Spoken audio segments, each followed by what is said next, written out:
Hello, my name is Frank Clegg, and I've spent over 40 years in the technology sector. My most recent position is as president of Microsoft Canada. In my career, I've seen the tremendous benefit that technology can provide. I've also seen the potential harm if technology is not implemented correctly.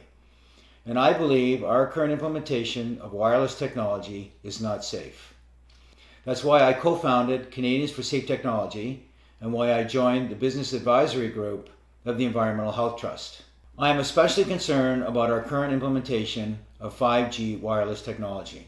And the more research I do and the more experts I talk to, the more concerned I become. Now, there's no doubt that there are benefits such as autonomous vehicle and faster download speeds.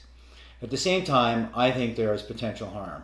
I think it's important that we understand that 5G is not just an incremental number on our cell phones.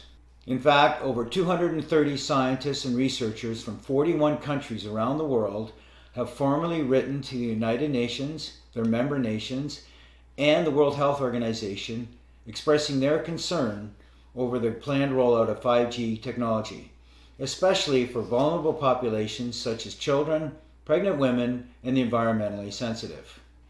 They have been joined by state legislatures and federal regulators who have asked the FCC to provide evidence that there is no harm from the rollout of 5G technology.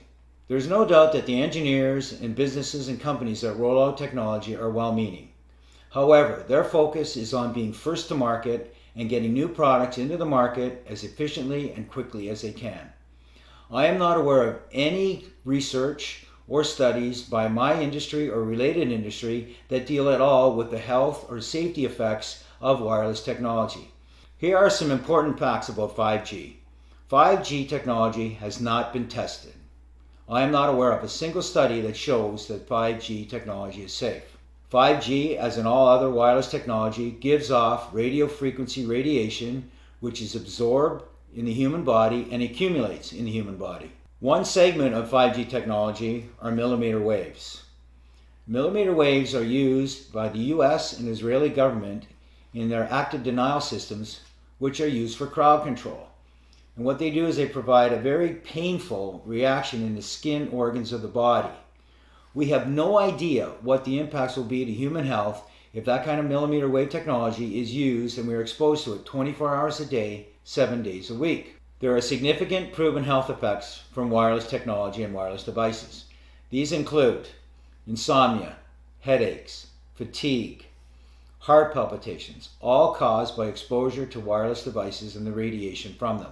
More serious symptoms and conditions include heart arrhythmia, infertility, tinnitus, numbness or tingling in the extremities, diabetes, cancer, and permanent DNA damage.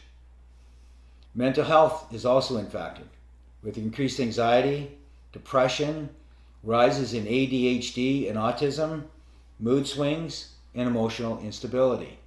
In fact, all of these health factors and conditions have risen exponentially over the last 30 years, and hundreds of studies that show proof of biological harm from wireless devices. Most recently, in 2018, the National Institute of Health's National Toxicology Program released the findings of a 14-year, $25 million study that showed clear evidence of harm in terms of cancer and permanent DNA damage. This study, several months later, was verified by the prestigious Ramazzini Institute out of Italy, which found the same results. Now you may ask how a product that has this potential harm could ever be released to the market and to the public for public use. Well, the way the process works is the FCC regulates all wireless devices and products associated with them. Unfortunately, the FCC is made up of previous telecom executives, lawyers, and engineers. It does not have any scientists or doctors that you would expect to be involved with the regulation of potentially harmful products. In fact, the FCC guidelines are 20 years out of date without any major significant improvement. Countries such as China, Russia, Italy, and Switzerland have safety guidelines that are 100 times safer for their citizens. The FCC guidelines are based on small, short-term, infrequent exposure. They do not worry about the accumulated effects for multiple devices. They don't measure or monitor exposure 24 hours a day or 7 days a week. And they have no special consideration for children, pregnant women, or those who have shown environmentally sensitivities to wireless radiation. In addition to the concerns about the guidelines, there is actually no oversight provided by the FCC, and in fact the telecommunications industry is self-policing. So what we are left with is almost a Wild West scenario where the regulations and the guidelines are significantly lacking and the industry is left to its own accord to roll this technology out to the marketplace. In addition to the concerns about the FCC guidelines themselves, the Federal Telecommunications Act of 1996 prohibits any telecommunication company to be sued on the basis of the safety or health of their products. So in other words, there is no liability to the telecommunications industry of any of the impacts of their products. Just last week, the reinsurer Swiss Re came out with their annual forecasts, and they specifically identified 5G technology as an upcoming insurable health concern globally over the next 3 years. There is also mounting evidence that the telecommunications industry knew about the potential impacts of RF radiation years ago. And in fact, we're starting to see some of the behavior from my industry similar to what the tobacco industry did over the last few decades. The telecommunications industry has over 500 lobbyists working in Congress and other areas of legislature protecting the industry. Together, all of these issues that I've referenced, plus the general lack of awareness in the general public, have led us to the situation where we are today. So where are we today? Today we currently have a significant amount of exposure in our homes, in our businesses, in our schools, and in most public areas we go to. Cisco has announced and predicted by 2030 there will be over 500 billion wirelessly connected devices in the world. That works out to be almost 60 devices for every person on the planet. Many states and cities around the world are debating and passing legislation about the rollout of 5G technology. And in fact, what we're seeing in the US is at the federal and the state level, they're fast-tracking some of this legislation to support the rollout of 5G infrastructure. Unfortunately, this legislation seems to be taking away all individual rights and the rights of local towns and counties and cities and passing more power to the telecommunication companies. We believe this is a historic and precedent-setting power shift from the individual and state and local level over to an industry. In fact, many communities in the US and around the world are passing moratoriums preventing the rollout of 5G technology until it is proven safe. 5G will impact you personally.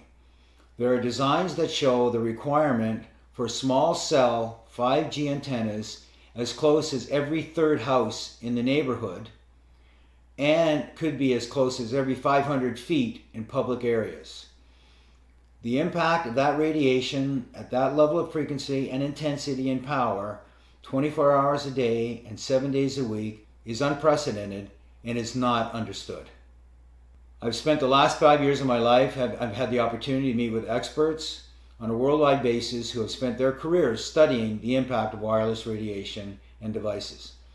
I've also had the opportunity to meet with some of the great minds in the technology sector who have helped create these tremendous products that we use in our lives and provide tremendous benefit to us.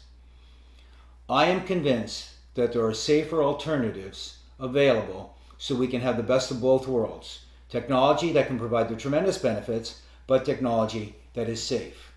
There is no incentive or motivation to provide the research and the funding to look for safer alternatives. So that's why it's up to us to help encourage that investment. That can be by asking our legislators to pass legislation, encouraging industry to do it, or it can be by us directly trying to advocate for change in the industry to allow them to become more responsible to provide safer technology that still provides tremendous benefit. We can't do this all on our own. We need your help. Here's what you can do. The most important thing is to get educated. We have provided a little bit of an overview and some of the scientific evidence that shows there's a potential harm. But now you have to take the initiative. There are some tremendous websites, Canadians for Safe Technology, the Environmental Health Trust, saferemr.com, and the Physicians for Safe Technology. There are also other resources that are listed at the end of this video. We encourage you to spread the word, share this information, share the video with your coworkers, with your family, with your friends, with legislators at the state and federal level. Even your local school boards can have an impact if they choose to engage. Ultimately, your knowledge is in your power, and your power is in your hands. I fundamentally believe we can have the best of both worlds. That is access to the technology and the tremendous benefits it provides, but in a safe manner. We are advocates for safe technology, not no technology. I thank you for your time.